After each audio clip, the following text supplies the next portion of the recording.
Hechos capítulo 15. El concilio de Jerusalén. Versículo 1. Entonces algunos que venían de Judea enseñaban a los hermanos: si no os circuncidáis conforme al rito de Moisés, no podéis ser salvos. Estos judíos cristianos, a menudo llamados judaizantes, vinieron a la congregación de Antioquía y enseñaban que los gentiles podían convertirse en cristianos, pero solo después de convertirse en judíos y sometiéndose a todos los rituales judíos, incluyendo la circuncisión. Estos cristianos eran de Judea y no estaban satisfechos con guardar sus creencias para sí mismos, sino que se sintieron obligados a persuadir a otros cristianos. Es así que dice, enseñaban a los hermanos. También leemos, no podéis ser salvos. Este no era un problema secundario, tenía que ver con la salvación misma, del cómo uno se hace justo delante de Dios. Solo imaginemos según este pasaje cómo Satanás quería tomar ventaja de esta situación, pues quería que la falsa doctrina de la justificación por obras tuviera éxito. Pero incluso si no lo tuviera, Satanás quería una guerra doctrinal costosa y amarga para dividir y agriar a la iglesia por completo. Esta en realidad pudo ser la mayor amenaza para la obra del Evangelio vista en el libro de Hechos. Versículo 2 al 4. Como Pablo y Bernabé tuviesen una discusión y contienda no pequeña con ellos, se dispuso que subiesen Pablo y Bernabé a Jerusalén y algunos otros de ellos, a los apóstoles y a los ancianos, para tratar esta cuestión. Ellos pues, habiendo sido encaminados por la iglesia, pasaron por Fenicia y Samaria, contando la conversión de los gentiles, y causaban gran gozo a todos los hermanos, y llegados a Jerusalén, fueron recibidos por la iglesia y los apóstoles y los ancianos, y refirieron todas las cosas que Dios había hecho con ellos. Podemos imaginar que, en verdad, Pablo y Bernabé tuvieron una discusión y contienda no pequeña con ellos, pues estos dos que vieron a Dios trabajar de una forma tan poderosa entre los gentiles, no abandonarían este trabajo tan fácilmente. En esto, Pablo y Bernabé mostraron los corazones de verdaderos pastores al confrontar y discutir con aquellos que insisten en promover falsas doctrinas en la iglesia. Dice, se dispuso que subiesen Pablo y Bernabé a Jerusalén y algunos otros de ellos. Cuando la persuasión no resolvió el asunto, Pablo y Bernabé fueron a Jerusalén para que los apóstoles y los ancianos resolvieran el asunto. Ellos no podían simplemente estar de acuerdo sobre este tema, porque era el fundamento de lo que significaba ser un seguidor de Jesús. Versículo 5. Pero algunos de la secta de los fariseos que habían creído se levantaron diciendo, es necesario circuncidarlos y mandarles que guarden la ley de Moisés. Muchos de los que se opusieron a Pablo y a Bernabé eran cristianos que habían sido fariseos. Los fariseos eran bien conocidos por su gran respeto por la ley y su deseo de obedecer la ley hasta en los más pequeños detalles. Recordemos que en Listra, Pablo y Bernabé no permitieron que los paganos simplemente agregaran a Jesús a su panteón de dioses romanos, sino que más bien ellos les ordenaron que tenían que dejar a sus dioses vanos por el Dios verdadero. Así que estos fariseos que se habían convertido en cristianos tenían que hacer lo mismo, dejar sus esfuerzos para ganar su camino a Dios por la observancia de la ley, y cambiar esto por mirar a Jesús directamente. También leemos, es necesario circuncidarlos y mandarles que guarden la ley de Moisés. Estos exfariseos enseñaron dos cosas. Primero, que los conversos gentiles debían ser iniciados al judaísmo a través de la circuncisión. Y segundo, que los conversos gentiles debían vivir bajo la ley de Moisés si querían estar bien con Dios y ser aceptados en la comunidad cristiana. Básicamente su enseñanza era, los gentiles son libres de venir a Jesús, les damos la bienvenida y queremos que vengan a Jesús, pero tienen que pasar por la ley de Moisés para llegar a Jesús, y Pablo y Bernabé, entre otros, han permitido que los gentiles vengan a Jesús sin primero pasar por la ley de Moisés. Versículos 6 al 11. Y se reunieron los apóstoles y los ancianos para conocer este asunto. Y después de mucha discusión, Pedro se levantó y les dijo, varones hermanos, vosotros sabéis como ya hace algún tiempo que Dios escogió que los gentiles oyesen por mi boca la palabra del Evangelio y creyesen. Y Dios, que conoce los corazones, les dio testimonio dándoles el Espíritu Santo lo mismo que a nosotros. y ninguna diferencia hizo entre nosotros y ellos, purificando por la fe sus corazones. Ahora pues, ¿por qué tentáis a Dios poniendo sobre la cerviz de los discípulos un yugo que ni nuestros padres ni nosotros hemos podido llevar? Antes creemos que por la gracia del Señor Jesús seremos salvos de igual modo que ellos. La cuestión planteada por el Concilio de Jerusalén era inmensa. ¿Son los cristianos justificados ante Dios solo por fe o por una combinación de fe y obediencia a la ley de Moisés? ¿Es suficiente la obra de Jesús por sí misma para salvar a aquel que cree en Jesús? ¿O debemos agregar nuestras obras al trabajo de Jesús para poder ser justificados ante Dios? En medio de todo esto, Pedro, como uno de los líderes entre los apóstoles, se levantó para dar a conocer su opinión sobre el asunto. Dice: varones hermanos, vosotros sabéis como ya hace algún tiempo. Aquí Pedro empezó con una lección de historia, recordando la obra que Dios ya había hecho en la casa de Cornelio. Entonces señaló que Dios había recibido completamente a los gentiles sin que estos hubieran sido circuncidados.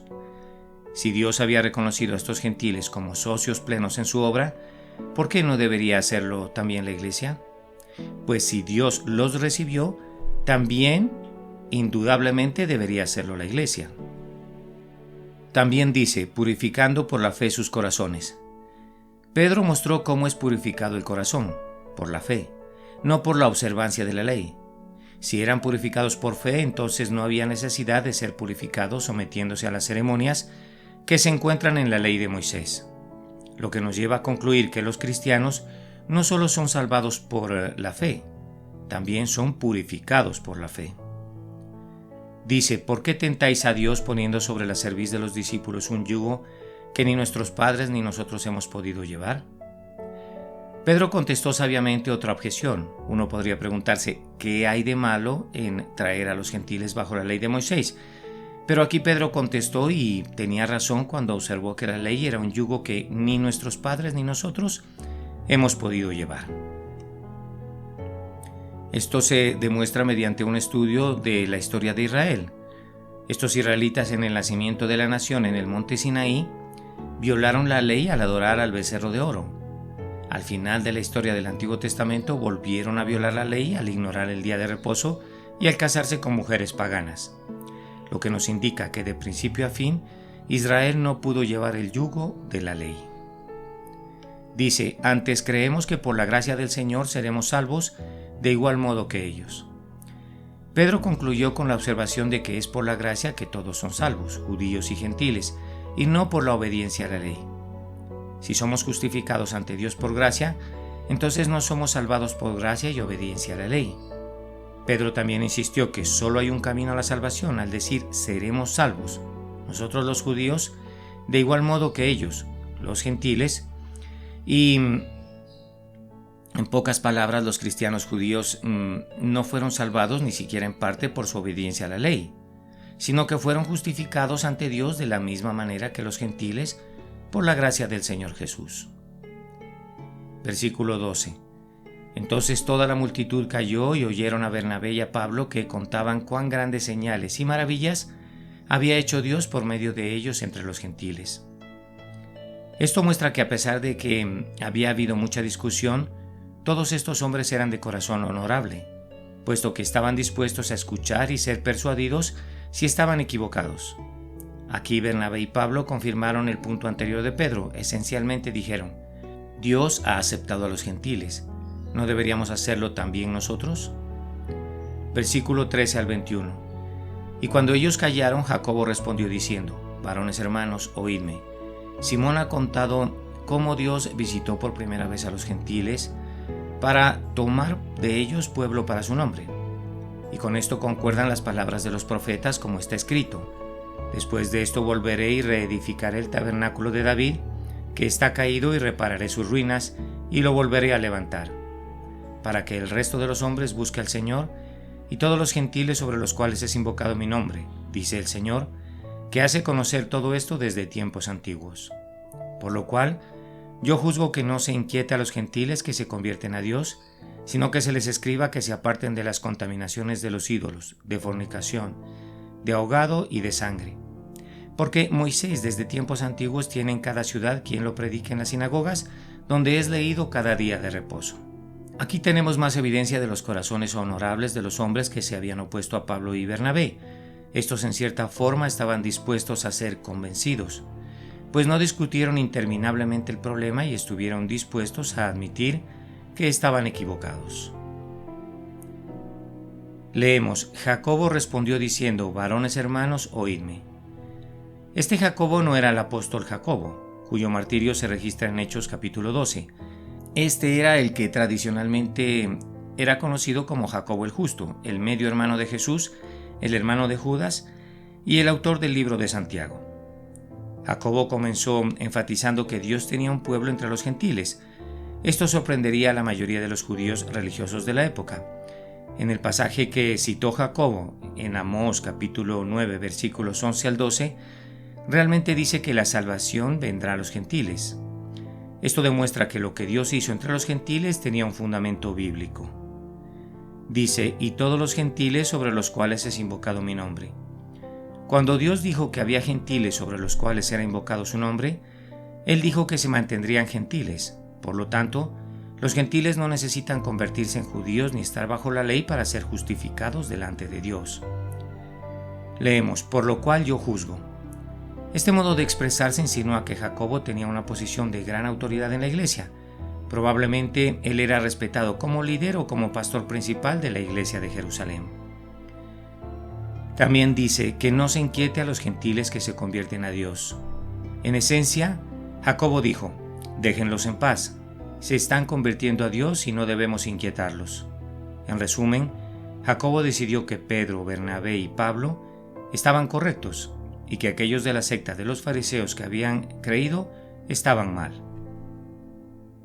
Dice: sino que se les escriba que se aparten de las contaminaciones de los ídolos, de fornicación, de ahogado y de sangre. La decisión de Jacobo de que los creyentes gentiles no deberían estar bajo la ley mosaica venía también con una instrucción práctica.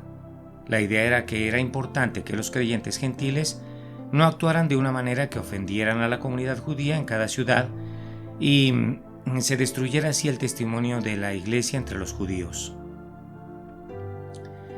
Leemos: que se aparten de las contaminaciones de los ídolos, de ahogado y de sangre.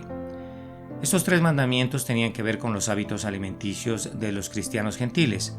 Los cristianos gentiles tenían el derecho a comer carne sacrificada a los ídolos, a continuar sus prácticas matrimoniales y a comer comida sin sangrado kosher, porque estos eran aspectos de la ley mosaica bajo los que definitivamente no estaban sujetos.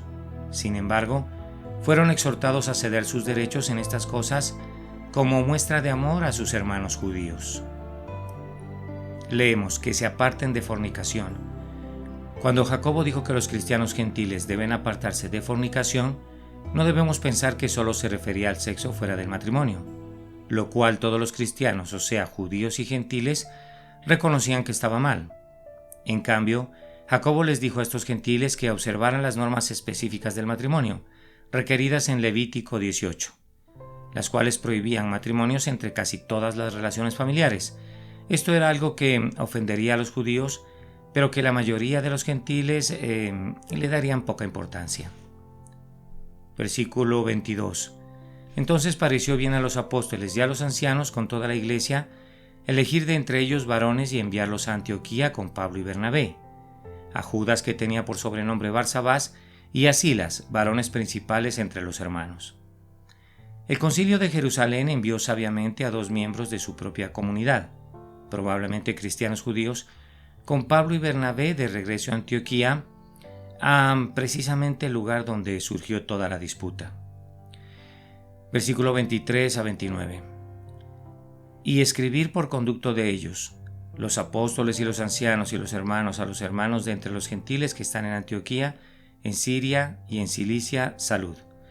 Por cuanto hemos oído que algunos que han salido de nosotros, a los cuales no dimos orden, os han inquietado con palabras, perturbando vuestras almas, mandando circuncidaros y guardar la ley, nos ha parecido bien, habiendo llegado a un acuerdo, elegir varones y enviarlos a vosotros con nuestros amados Bernabé y Pablo, hombres que han expuesto su vida por el nombre de nuestro Señor Jesucristo. Así que enviamos a Judas y a Silas, los cuales también de palabra os harán saber lo mismo, porque ha parecido bien al Espíritu Santo y a nosotros No imponeros ninguna carga más que estas cosas necesarias, que os abstengáis de lo sacrificado a ídolos, de sangre, de ahogado y de fornicación, de las cuales cosas si os guardareis bien haréis. Pasadlo bien. La carta da la decisión expresa del Concilio de Jerusalén que los gentiles no deben considerarse bajo la obligación de seguir los rituales del judaísmo, excepto la sensibilidad que el amor demanda, a fin de preservar la comunión de los creyentes judíos y gentiles. También dice en el pasaje, a los hermanos de entre los gentiles que están en Antioquía, en Siria y en Cilicia. Esta carta fue escrita específicamente para estas iglesias donde judíos y gentiles estaban mezclados con posibilidades de tensión y conflicto. No fue dirigida para todas las congregaciones gentiles, como podemos ver. Leemos, ¿por qué ha parecido bien al Espíritu Santo y a nosotros? Jacobo expresó la decisión del concilio, pero la unidad tras la decisión fue de una de muchas evidencias de que esta era obra del Espíritu Santo, pues el Espíritu Santo habló a través de Jacobo y lo confirmó a través de otros. Tanto es así que realmente podían decir que la decisión se tomó en cooperación con el Espíritu Santo, pues dice, porque ha parecido bien al Espíritu Santo y a nosotros. Versículo 30 y 31. Así pues, los que fueron enviados descendieron a Antioquía y, reuniendo a la congregación, entregaron la carta, habiendo leído la cual, se regocijaron por la consolación. Podemos imaginar cómo se sintieron estos cristianos gentiles, preguntándose cuál decisión se tomaría y cuán aliviados estaban al ver que el principio de gracia había sido preservado, puesto que escucharon que, después de todo, sí habían sido salvos y justificados ante Dios. Versículo 32 al 35.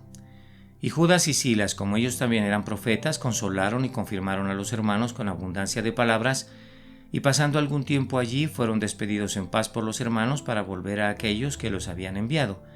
Mas a Silas le pareció bien el quedarse allí, y Pablo y Bernabé continuaron en Antioquía, enseñando la palabra del Señor y anunciando el Evangelio con otros muchos.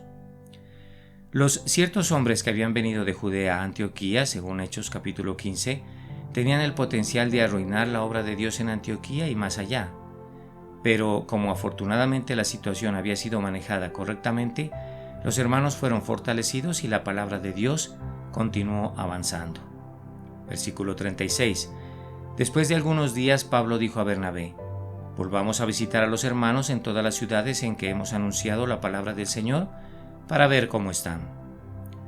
Pablo hizo mucho evangelismo pionero, donde predicó en lugares donde todavía no había comunidad cristiana. Sin embargo, también entendió la importancia de fortalecer y animar a aquellos que ya eran cristianos. Esa era la motivación inicial para esta segunda aventura misionera. Esto muestra que Pablo tenía el corazón de un verdadero pastor, puesto que él no estaba contento con simplemente plantar iglesias sin dejar de verlas cuidadosamente nutridas y creciendo en la fe. Leemos para finalizar el versículo 37 al 41. Y Bernabé quería que llevasen consigo a Juan, el que tenía por sobrenombre Marcos, pero a Pablo no le parecía bien llevar consigo al que se había apartado de ellos desde Panfilia y no había ido con ellos a la obra. Y hubo tal desacuerdo entre ellos que se separaron el uno del otro. Bernabé, tomando a Marcos, navegó a Chipre, y Pablo, escogiendo a Silas, salió encomendado por los hermanos a la gracia del Señor y pasó por Siria y Cilicia confirmando las iglesias. Juan Marcos había dejado previamente, como sabemos, al equipo misionero, bajo circunstancias que parecían ser poco honorables. Probablemente esto hizo que Pablo no quisiera confiar en él para futuros proyectos. Lucas no nos dio una pista sobre quién tenía razón y quién estaba mal en la disputa entre Pablo y Bernabé, pero lo cierto es que nunca es bueno cuando surgen disputas personales entre aquellos que sirven en el ministerio. Dice, Bernabé, tomando a Marcos, navegó a Chipre. Como Bernabé era primo de Juan Marcos y debido a que Bernabé tenía un carácter alentador y aceptador, es fácil ver por qué sería más comprensivo con Juan Marcos. Después de un tiempo, Pablo llegó a ministrar con Juan Marcos y a valorar sus contribuciones para la obra de Dios. No sabemos si fue Marcos o Pablo el que cambió. Lo más probable es que Dios tuvo un trabajo que hacer en ambos. Leemos, y Pablo escogiendo a Silas. Silas, también llamado Silvano en varios pasajes, se convirtió en una parte importante del equipo de Pablo en hacer la obra del ministerio, y vemos así que Silas fue reconocido como uno de los varones principales entre los hermanos. Silas era un profeta. Silas, de hecho, era un ciudadano romano. Y Silas probablemente por este motivo hablaba griego. Silas escribió una de las cartas de Pedro y tal vez algunas de Pablo. Dice finalmente, confirmando a las iglesias. Vemos que también era el trabajo de Pablo, además del evangelismo, el de confirmar las iglesias, lo que nos lleva a concluir que los nuevos cristianos lo que necesitan es iglesias fuertes para crecer y madurar. Amén.